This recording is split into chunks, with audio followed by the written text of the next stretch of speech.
বরিশাল বিশ্ববিদ্যালয়ে ছাত্র শিবির ও ছাত্রদলের নেতাকর্মীদের মধ্যে সংঘর্ষ হয়েছে। এতে দুপক্ষের অন্তত ১০ জন আহত হন।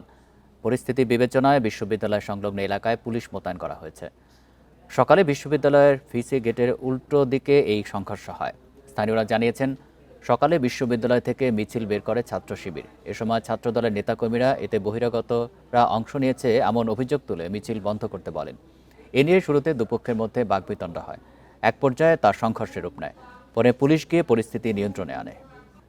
বরিশাল বিশ্ববিদ্যালয়ের পরিস্থিতি নিয়ে আরও জানাতে আছেন সহকর্মী আলামিন। আলামিন, এই মুহূর্তে ক্যাম্পাসের পরিস্থিতি সম্পর্কে জানাবেন, প্রশাসনের পক্ষ থেকে কি বলা হয়েছে?